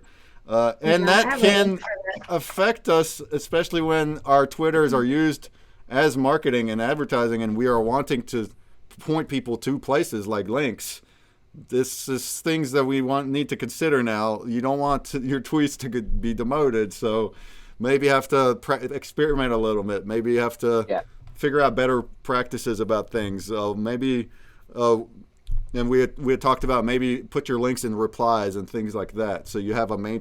I see that on Facebook for a year now, a while. All the big pages, they don't share links either on their posts, They but don't. they'll have an image and text, and then in the comments, that's where they'll put their links. All the article pages do that, and that's I the think- same kind of reasoning, I'm sure. I think the important thing is to look at that list, and hopefully people will go back and watch the presentation, or you can see it on Twitter, right? But just look at that list and go, okay, right? I'm Break Man. I've got to have links. So what other things in that list can I ensure that I'm not doing to not have any further impact on the tweet? Yeah. So like you are immediately then led to, okay, well, I'm not going to spam the hashtags every time. I'm not going to tag the same people every time. I'm not going to ask for retweets. I'm not going to ask for likes. I'm not saying that you are, but it's like that process of elimination. I already know I'm on the naughty step, so let's not get on the naughty step. Yeah, elsewhere. yeah. If you post offensive things, they don't like that. So Yeah. if you have an offensive Yeah. collection, be wary. Yeah. Oga says they usually don't release it. Well, Twitter, I think, did. That's why it's in conversation. It was released somewhere. I don't know if it was official or leak. I don't know anything about it, but that's why it's been going on in Twitter conversations. The algorithms, the info is out there, and it might not be all the info. This is true, but so as we get these this data or strategies from other people. This is good stuff to keep in mind, to try to practice. And it's all changing too, like we said earlier. It's always changing, and so you just have to adapt. Try to do the best. Yeah, man. How do you open the chat so I can see the previous messages? I just scrolled up. There you go. What do you mean? Oh yeah. There you go. Wow. Yeah. Just scroll up. Yeah, Oga, I don't know the answer, but I think so. Yeah, I think they had. Yeah. I think Sorry, Elon Musk no. released the algorithm. Yeah, I'm not. Don't quote me though. No. Sorry, I was talking about the chat on this. Right. I know you on was, paper. but Oga was saying. Sorry, miles away. Hey, you're fine. Mocat Witcher says, quoting Black Fang, I guess, scheduling tweets is always smart if you have a big picture type of marketing strategy. Focusing on your audience, time zone, and peak times can help better engagement. Yeah, we did read that off earlier, and that's true. And if and you might want to gauge where your audience is. So some of us do have audience all over the world, and we do have to kind of work with that. If the majority of your audience is in one part of the world, then work on their time zone. That's obvious. Whenever you have people in Europe and also U.S. and also in the Philippines and stuff, it's harder to figure that out. But you know, be aware of that. What time zone is it over in Europe whenever I'm doing this? You know, same thing for things like this, like events and streams. Like it's probably really late over where Drawing Company is. You know. And even later, if I went 2 hours later, that'd be in the middle of the night for him. So, yeah. Just an example. Algo is open source. It's on GitHub, says Black Fang. So, yeah, the Twitter algo is released. And as well, so Waffles is here now, but we'll do the basics and the interface stuff next week, if that's all right with you, Waffles. Okay. So yeah, well, first off, we're at NFTOPIA. Anybody's welcome to come over to the space. We're talking about the convention. We're actually talking about marketing in general, with the Twitter and everything. But the first part of the presentation really showed how you can set up good slides and things. Basically, as a creator, you're able to get a booth here, and you have slides, and you can showcase whatever you want. They're like billboards, like John was saying, like little billboards. You don't have to be there to do this. I've had creators ask me, well, when do I got to man the booth? They're thinking of a real life convention where you have to be there the whole time. This is not like that. You totally can be there as with your little avatar, but the slides are there, the links are there. Anybody can go there on their own time to look at the slides, click the links, and we're going to have events all through the weekend. So in fact, I encourage you to not man the booth the whole time. I think it works. I think it would be a lot more beneficial for you as the creator to walk around and engage with the other people outside of your booth. And now you can go and visit your booth too, especially if you have an event. That's where we'll go. But otherwise, you're going to walk around. Your logo is on top of your head, just like you see right here. So that is your advertisement too. Like, hey, this is me. I'm over here. We're engaging in this event. We're doing this. I'm talking, blah, blah, blah. We're going over here.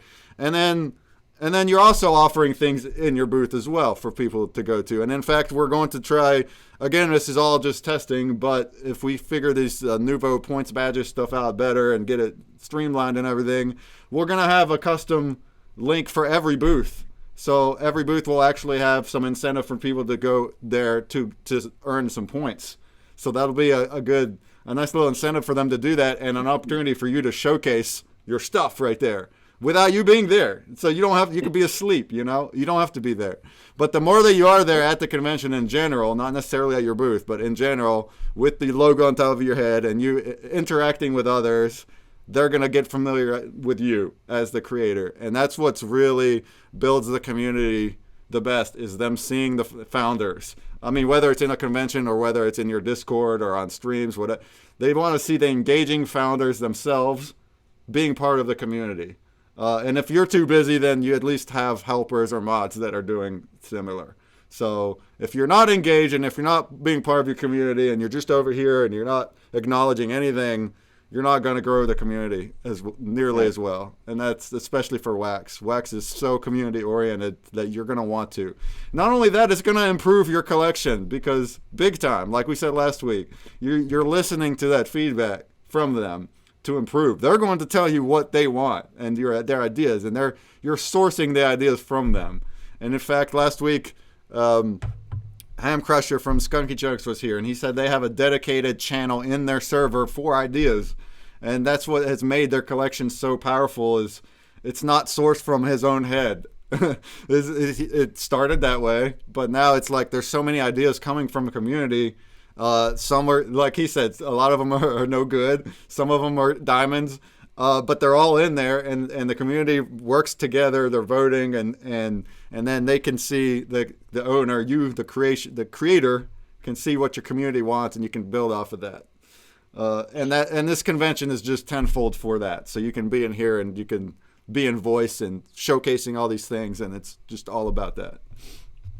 But the one bit of advice I give to new or even sort of like mid-range creators like myself is don't panic about community. Don't try and actively build it. It will come, right? It's something that you can't, like, for example, the example of this is I attended 5 Digicons, I think, before that. So that my sixth one, I think it was, I can't remember the numbers, but it was along the journey before I had a community of people who were willing to come to NFTOPIA or Digicon and having that interaction with them. It didn't just happen overnight. It was something that I had to do and sort of like put the post out there to say, come and join us on the stand, you know. And okay, I've forced that a bit with the takeover because there's an incentive there. But people just come now, and we've got new collectors, we've got old collectors, they all mix. And again, that ideas thing in the Discord is one of the things that I rely on because I Hmm. can't I can't come up with all the ideas myself. I love it when people come up with their own ideas and Yeah. watching their eyes light up when something like, as I said last week, you know, we're doing the paper waste, we're doing the paper chads because someone said they thought that was a good idea. That's great because like it's something that just I'd have never thought of, but it's become one of the Yeah. So the key more you cornerstones grow, of Series 4. the more feedback you can get. And if you're not there Yeah, yet, if your community's tiny and you're not getting people really, because you can have a lot of people, but there's only X amount of people that are really going to be active and engage. really commenting and everything. And that's fine. Like, Yeah, that's here in the convention too. Some people like to just come and watch, and that's it. That's fine. But if you're not at that level yet, follow our other strategies. Do this Twitter work and engage with other creators and communities. So, on yeah, Twitter, make sure you're following them and retweeting and commenting. And then get on, like we said, try to get involved with these types of events, whether it's conventions like this or other AMA streams, collaborations we talked about last week, yeah. collaborations. Find other collections that are similar to your art style or whatever it is you're doing. See what they're doing, and then try to maybe collaborate with them. It doesn't mean that they're going to be as open to it, depending on who it is. But chances are that they might be, and especially if you're very similar, like you join forces. Wax what I've certainly found out is wax creators don't consider each other competition. They consider we're all No, together. It's collaboration over competition because at the end of the day, when wax wins, we all win. So whenever we're bringing new people to wax or we're mixing communities, it's helpful for all of us. And that's and 100%. that's also a big thing for this convention. It's bringing everybody together. We're doing all these things together to try to grow the entire ecosystem together. And that goes along with all the small guys that just started, that don't know where to go or how to start, how to grow. This community, the whole ecosystem of wax can help you that way. You just got to get in and jump in and be involved, be active. That's it. 100%. And that can take some work and learning too, and Yeah, experience, practice too, to get that level. When I started, I didn't know hardly much of any of this stuff, and I was, yeah, I wasn't a good streamer. Right? When I started, I wasn't a streamer, so it all just kind of built over time. But I attribute that to like really being involved with all these other projects. That's where it so really yeah, started. don't force it, but work hard at it. And like, you know, it's as simple as that. So like, you've got to work hard. If you don't work hard, the only reason I've got drawn company to the position that it is because I've worked so hard. I'm not on the edge of divorce, but the words often mentioned in a sort of joking manner because I do spend a lot of time with NFTs and building. Yeah, that Uh, goes for any creative person. That's not yeah, secluded to NFTs. This is me in my life too. I'm a creative person, and sometimes yeah, it can same. take over your life. It can take over Yeah, your yeah, life. yeah. So And you do want to balance things. But hey, if you really love doing it, and this is your passion, then that's. If you're a creative person, then you should. I agree. I think you should consider getting into wax NFTs. There's so much stuff you can do as a creative person. 100%. I mean, I've said it before. Before I found NFTs, I hadn't like designed anything in a long time. it's impacted my real life because I'm now a better designer as a consequence. Like the Mm-hmm. reports that I produce in real life, I wasn't producing reports before I started this journey, but now I can do reports that go, they're pretty high level reports. Let's just leave it there, right? Sometimes, but there's so much you can learn in this space that you can apply to real life, and you can learn something off everybody. Mm-hmm. Everyone's got something, and it's great that we're all from different countries as well, Yeah. because that's one thing that's also beautiful. Like I'm a citizen of the world. I'm a European. I'm not British. And I believe that, like, we should, we can just all work together and learn and Yeah, and and, learn and together. make You're better making things. friends. I would say I have so many more friends as of the past year that are all over the world as compared to people I've met in real life. I have Yeah, 100%. really close friends now from everywhere.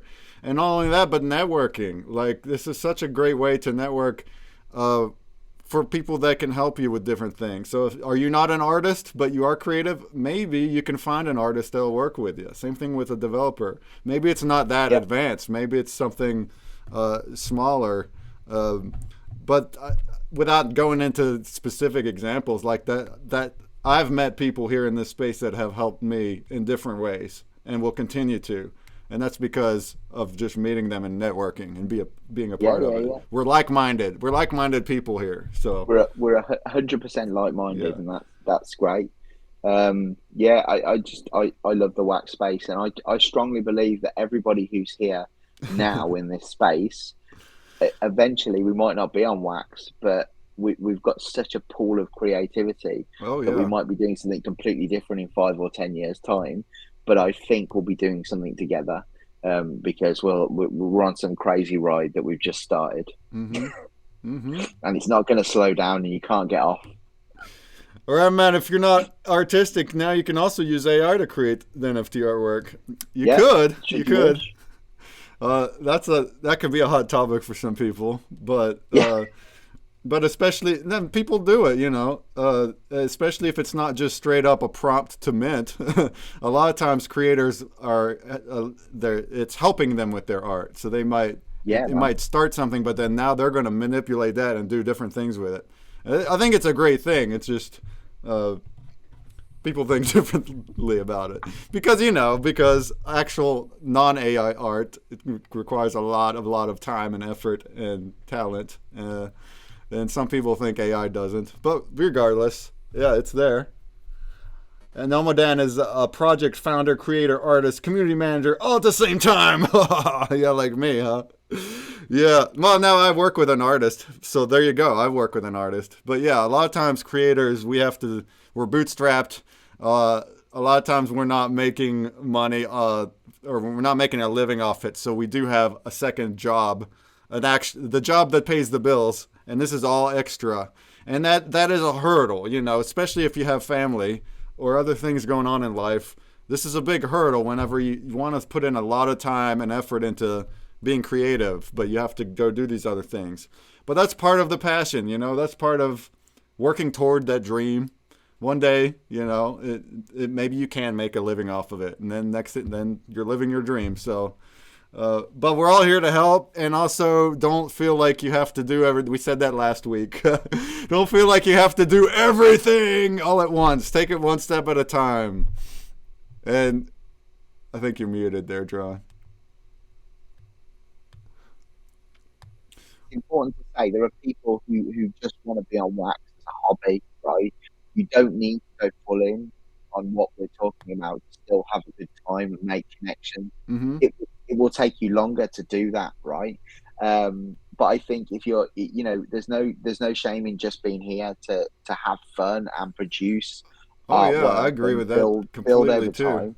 Because and well, I know you're definitely of the mentality, but the way I see Drawn Company is I'm building a brand that will be sort of like exportable and maybe even sellable in the future, because it will have something behind it. So, you know, I I don't know where it will go, if it will go anywhere, but I'm just enjoying what I do at the minute, even though I've got a real life job, and Yeah. I see Drawn Company as basically a startup. So that's the way I'm I'm totally with approaching it. you. It doesn't have to be your dream job at all. It can be a hobby, right? No, People have hobbies. Before NFTs, I was doing other things. I was doing videos. So it's like it can be a hobby, and it's very fulfilling because you do have that community that's a part of you then. yeah, It's like exactly. it's not just a hobby just to do it. It's not just I'm drawing art so I have it here at my house. It's like you're actually putting out there, you're making friends. It's just a very, very fulfilling and fun, even if it's not paying your bills. Uh, Black Fang over here, he doesn't sell anything. He gives away everything. All the mints are given away. That is how he started the collection. That was the purpose of it. That's what he does. So it's like you can do whatever you want. It's whatever you want to do. Uh, Somebody's saying the AR. It's all about. It still requires human input. It's about how you envision it. Yeah, no, I'm with you there. I've started playing with AI art. It does still take effort, especially if you're going to continue. Like I said it before, like you're going to start with something, you're going to modify it, you're going to change it, and so there's a lot involved with that space too. Yeah, man. What other questions we got? Let me drop 2 more links for you for some points. So anybody that is here still with us, I have some links to get points added to your Nuvo badge, which is a thing we're testing out for NFTOPIA. Here is all of them. Well, it's all the links that I shared so far during this stream. So if you click the top one, if you don't already have your badge, you can click the top one, claim badge, and then it's going to ask for your email. You want to put in your email, check your email, click the link from there. That's going to give you a cool badge. And then after you do that, you can click the other links that I have in that comment, and it will add points to your badge. And currently it's called the Hype badge for the Hype spaces. There's going to be a few more links throughout the week. And then next week on Saturday, we will be looking at the leaderboard, the top of it, who got all their points, and we might do some prizes for that. And the whole thing will restart when we actually do the convention. So this is all just testing. But appreciate anybody that's trying it out and getting your points for your badges. We covered lots of good stuff. And reiterated 100%. it. So anybody that wants to pipe in with more thoughts about setting up slides and about using Twitter and some of these other things we talked about, love to have your input. And in fact, everybody here, we would need your wallets. Maybe we should just get it from a Grubfish or something. Yeah, We want to give everybody an NFT here that's listening. Made by Drawn Company. Got the level badge 2 now? Great, sure, great. So if you got your level 2. I've never even seen that yet. That's cool, that worked. So for example, I didn't put in my links either. Here is my badge.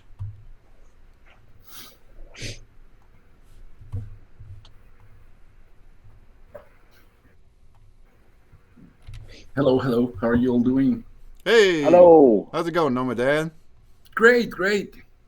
So it was a really, really good presentation. I've been working this week on what I'm gonna be displaying on my booth, and but you now got me thinking like, because I was going for like the video idea, but then you showed like the slides options as well, and so it got me thinking. I'm here giving a thought of what I'm actually gonna be going for. Well, like we said, a video does work, but there's just pros and cons of each. Yeah.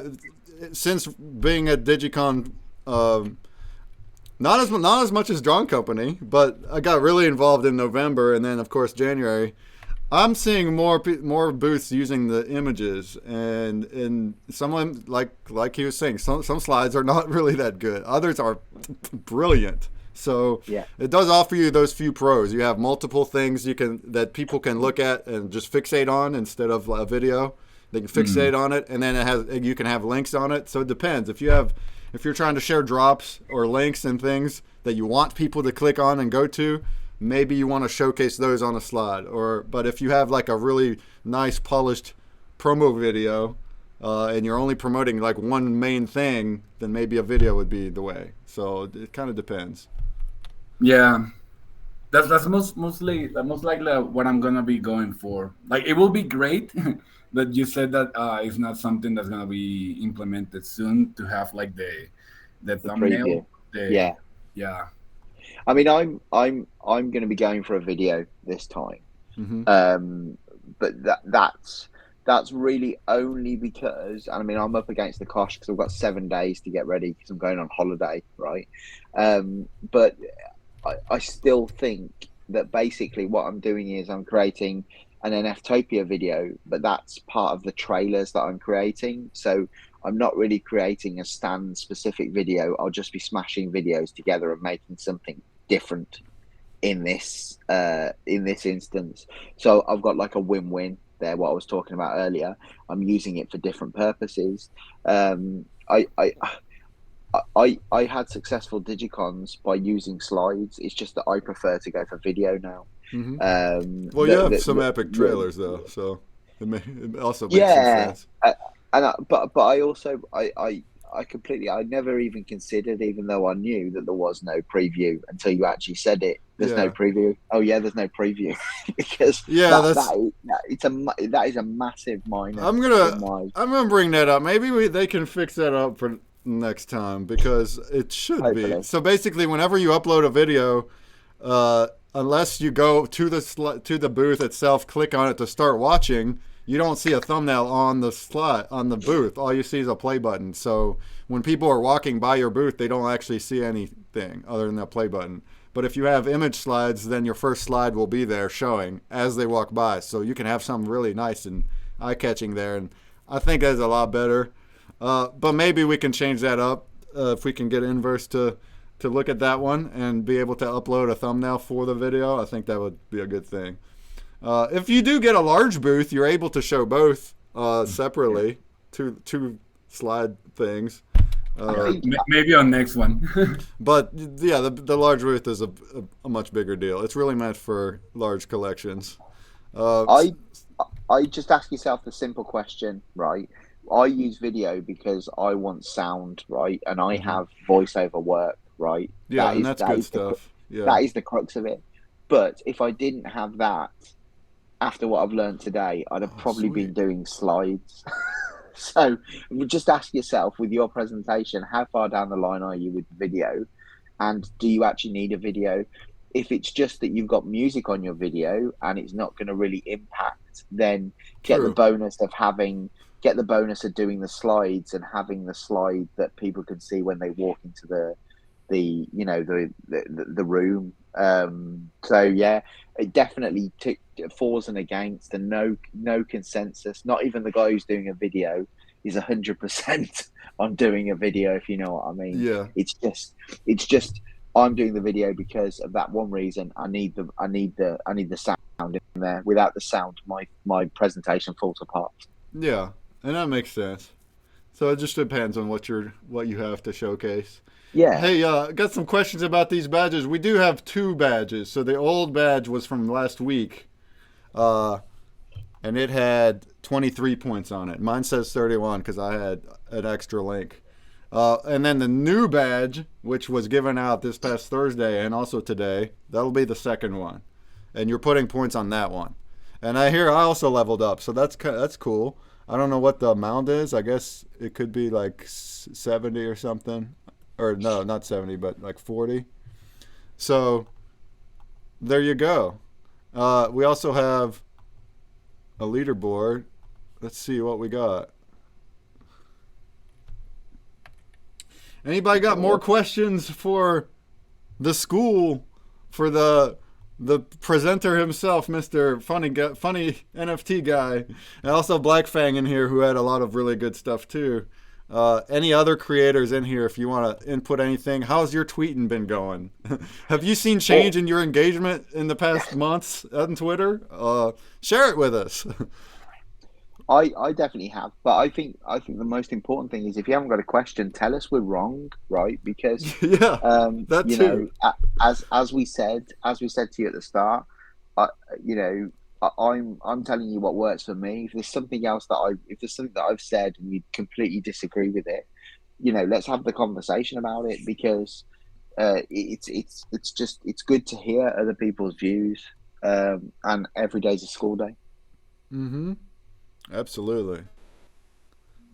So yeah, we got some people on this board. Thank y'all. The maximum to get on this badge is 51, but you had to win them on Thursday too. So that's not everybody. You had to get on the fishing board on Thursday. So Randman here, or Mongoose, or Trappier got them all. Somehow Nessie got 2 extra points. I don't know how you did that, Nessie. I think that's a bug because this is the max over here. But that's cool. That's cool. This is how it works. And again, this is just preliminary beta testing. What's up, Online In? What's up? The Frazzle Dazzle. Frazzle uses AI art as a mix with his other work. So that's a great example of using it to your advantage without just prompting and minting. He's actually he's starting with it and he's modifying it and making it his own. And I think it's a great thing. These badges will continue adding points next week. Next Saturday we'll have some more, and then they'll reset. You'll get a brand new badge for the actual convention, and then you'll be getting links there at the convention for points. We had a really good, almost 2 hours now. Fantastic. An awesome slideshow presentation from Drawn Company. You can watch on demand here on Twitch, or it will be on YouTube, NFTOPIA YouTube. To go over that, he covered slides. What makes good slides? And also marketing. What makes good tweeting with this new algorithm? There's a lot of things to think about.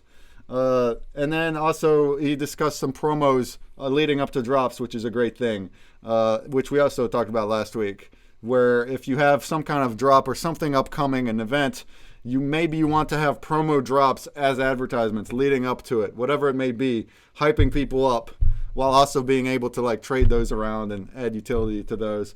Just some examples and some tips that we've shared here today.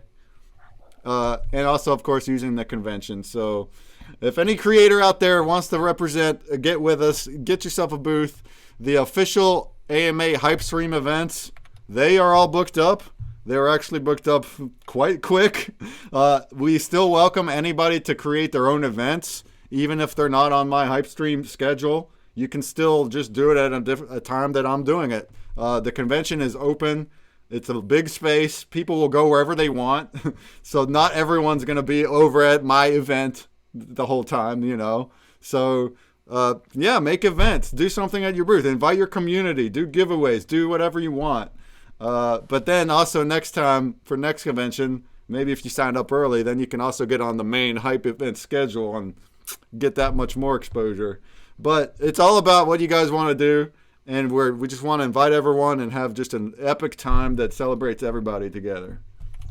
Yeah, and I think one of the things that I'll be doing as well, which I've done at previous conventions, is I'll actually be teeing up the next convention, so I know what I'm going to do as my cornerstone drop.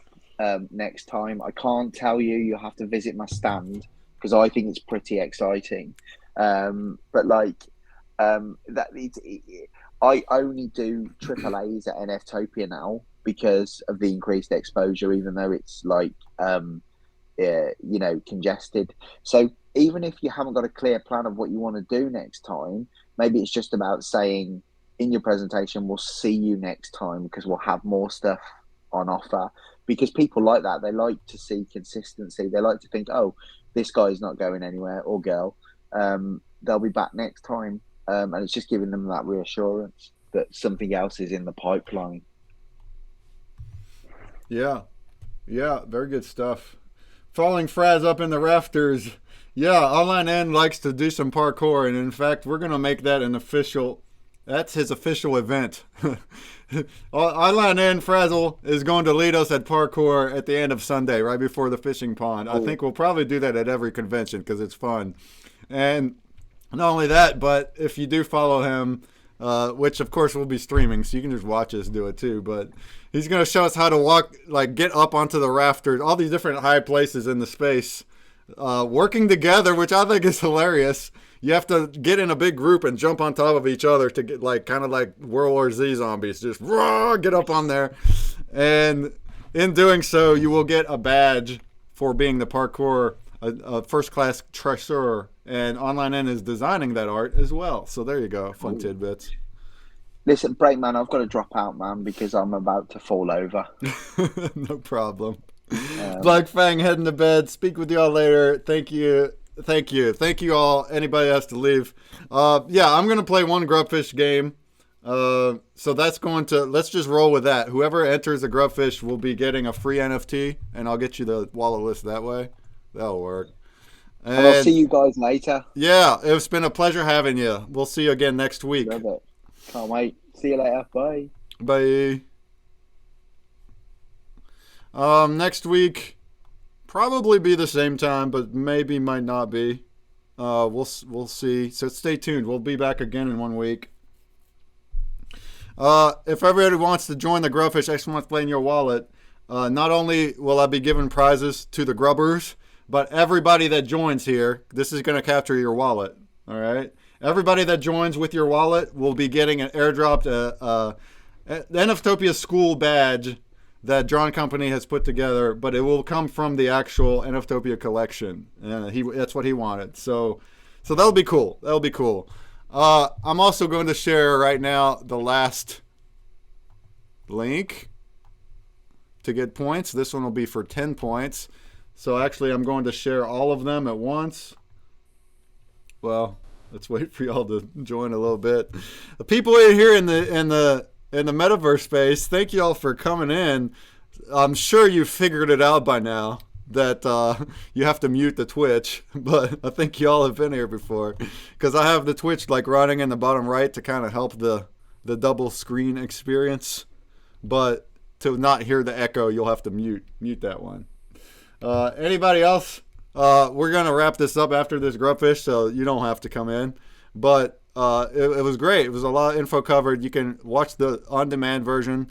We'll be back in a week, basically. So usually we've been doing Thursday hype streams. I'm gonna skip this Thursday. I'll be getting home really late the night before, and let's just skip this Thursday, and we're gonna do it Saturday instead. So a week from today, it's actually gonna be, I guess if we're doing a school, it's gonna be a double event. So first we will have an AMA stream with Nuvo, the ones doing these badges and the points. And it'll be like our old Consumer Break collab AMAs. We're going to start bringing them back weekly. So after that, every week, or at least after the convention, every week we'll have a new collab with Consumer Break with a puzzle game, a contest, and an AMA interview. So on Saturday, we'll do the interview with Nuvo, and then we'll kick right into the third school session. So that'll be fun. That'll be fun for you guys to come hang out and win some stuff, learn some stuff. Here is all the links from today, which will be 246810, which I guess if you're just doing it on your own from these, they might not level you up. But if you were here Thursday and you did it then this will level you up, which is cool. So if you're new to the badges, you can click the first one, the one that says claim badge. That's going to pop up a thing asking for your email. Put in your email, and then check your email and click the link from there. That is going to bring up a badge inside a Nuvo account. It actually creates an account for you there. And the badge will kind of look like these. And then once you have your badge, then you can click these other links to get points. So here I go. Boom. There's my last one for 10 points. And then that will say, hey, success, you got more points. Great. And now we can see that I have my maximum of 51 points, which I didn't use the 10-point link from Thursday because I didn't win. So it actually should be 61 for the people that are at their max. So if I hit a refresh again, who's already got it? Yeah, so that's how that works. Anybody has questions or thoughts about anything, we're just going to do a Grubfish game with some prizes, and we'll be done for today. Everybody that joins the Grubfish will get a special badge later. And creators out here, all you creators, if you were here last week, and also now, and also next week, so you have to attend all 3 schools, and just comment once, just so we know you're here, then you will get a voucher for 20% off of a booth purchase. If you already got a booth, it'll go to the next one. But that's a little incentive to show up to these things, and we'll see what's up in the future. We're going every convention. We're taking feedback. This one already things have changed, things have improved just from the last one. So after every convention, we'll see how things are. We'll see it, look at the data, we'll look at the feedback, and then we might change things up. Please Division, my first badge disappeared, and now I have 2 identical badges. One has 23, one has 51. Well, that's your 2 badges. I think they do look the same. This is just testing. So, yeah, I'm just on level 2 is all. So you should have one that is on 31, and the other one is on, or it should be 23, and the other one is what we have now. So, well done to Nessie for getting 2 extra points somehow. Mongoose and Radman up here with the max, and then we got some others that are at the max if they didn't win the fishing leaderboard or the Grubfish Thursday. So that's cool too. Thank you for clicking all the links. We'll check this out next week. We'll see who's at the top. We'll give you some stuff.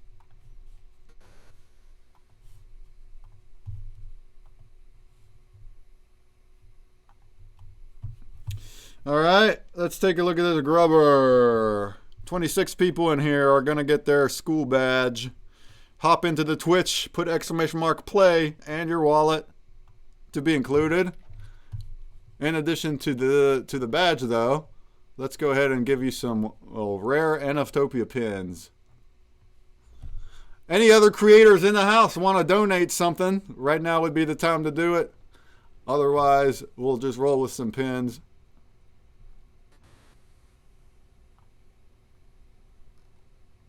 Time to kill some grubs, says Trappier. That's right.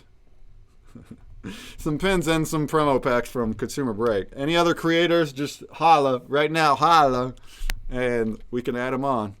I'll throw a Season 2 team pack to the biggest grub explode. Oh, boy.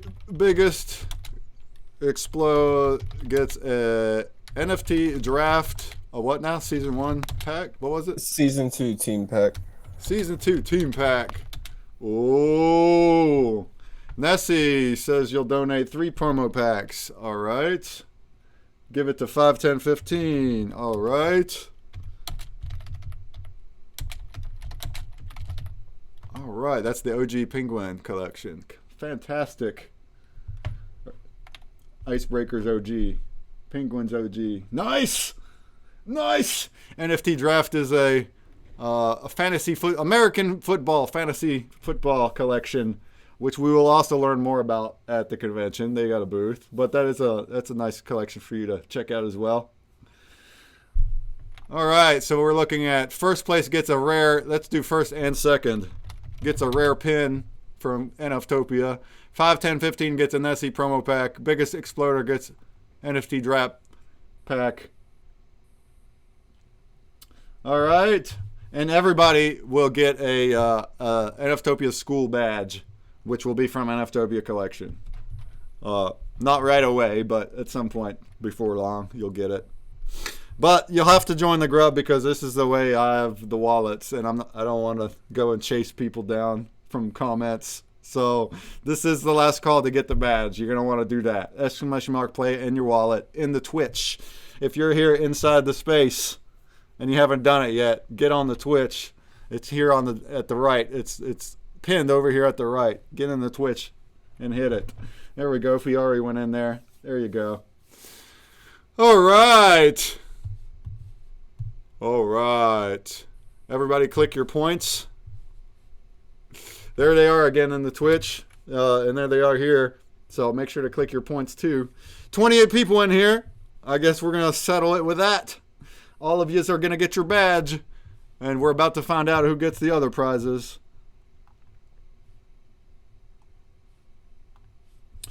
In 3, in 2, in 1. Good luck. Good luck. Let's see those sploders. Who wants the NFT draft pack? There they are. There's a couple of them. Boom, boom, boom, boom. Pop, pop, pop, pop. That's what I'm talking about. That's what I'm talking about.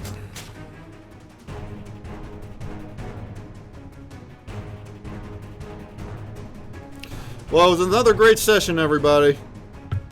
A lot of topics were covered. If you are a new creator, I especially encourage you to watch the video on demand from today and from last week. NFTOPIA on YouTube is where they'll be at. Learn you some about marketing and setting up your slides and various other things. Drops and swag and promo drops. Twitter. Next week we're going to talk more about logistics and events and have Waffles Kitty kind of go over some of that. And the week after that, we'll be there. We'll be there at the big convention. And in an epic weekend it will be. There we go. Congratulations.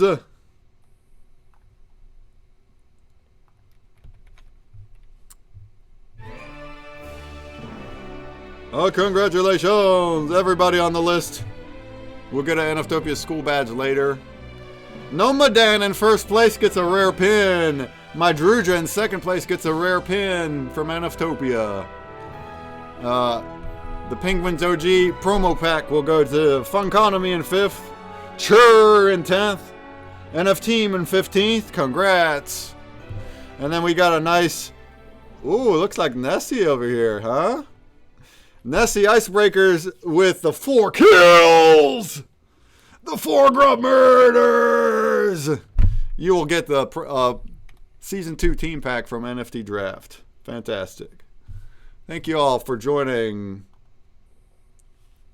Thank you all for joining. Let me show off really quick our schedule. So, where is it? So as I said before, the convention weekend is going to be completely stacked. Hourly events the entire weekend, starting at the top of Friday morning, 9 a.m. Eastern. That'd be 6 a.m. over in California. Whoo boy. All the way down to 11 p.m. Eastern.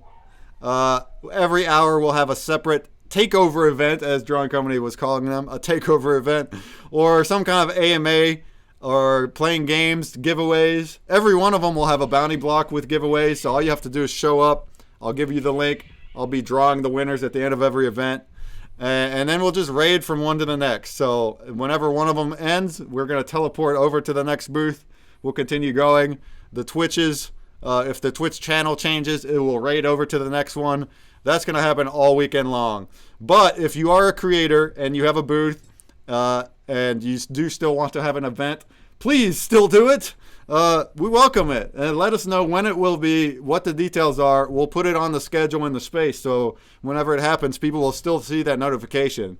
They'll actually see two. They'll see, oh, the one happening here and then the one that you're doing. And then they could choose. So there you go. That's something you can do. And if anybody has more questions about the whole convention, especially as a creator too, let us know.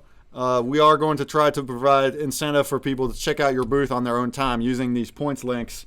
But that's also something you can do with your own drops too, and giveaways. You can put stuff in your slides. Also, there's the swag and stuff. You can donate prizes to us, and then we'll divvy them out through the swag. So there's a lot of different things. Make sure that if you are not already in the Discord for NFTOPIA, to just get in there, and that's where you're going to see really all of the specifics and the announcements, and follow NFTOPIA on Twitter as well, and that's where you'll get stuff too.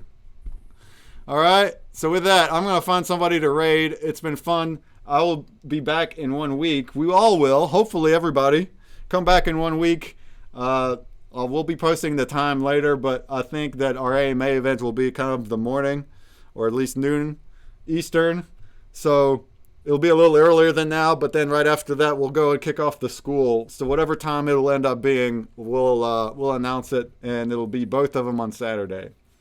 Yeah, a little info there. I'm working on. I'm pitching live on stage to investors and judges after a competition that has lasted since November, and that's going to happen on Wednesday. Holy crap! I got 4 days to go, so that's a huge deal for me. I'm prepping that. That's what I'm going to get off and continue prepping, and we'll see at the convention. I'm sure I'll be talking about how that went. So yeah, it's been awesome. Anybody got thoughts and questions, just let us know. Let's just hit up Prime Rogue.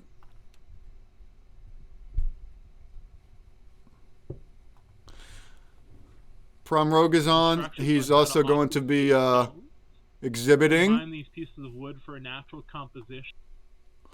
Looks like he's talking about Aquascape. Oh, that's great. All of them are also sponsors, so that's a great place to go. And he'll also be streaming his event. So that's great. Nessie says, have a great week and see you at the next one. Fantastic. Yes, hope to see everybody at the next one. And also a little bit earlier, again, we'll do our AMA with Nuvo. I'll give you some more points. There'll be more prizes and all of that. Otherwise, just stay tuned. Get hype, Get hype. We're almost there. We're almost at NFTOPIA. If you're a creator, start really prepping. Prep all your stuff. Get everything set. If you don't have a booth yet, get your booth if you want it. Holler at us if you have questions or thoughts about anything. All right? It's been fun. It's been real. I'm Breakman. I'm going to leave you with Prime Rogue, who's doing art and games across borders. A text AMA with Aquascape Man. Very nice. Very nice. Let's go say hi. Say hashtag break raid. Hashtag NFTOPIA raid. And let's raid on out of here.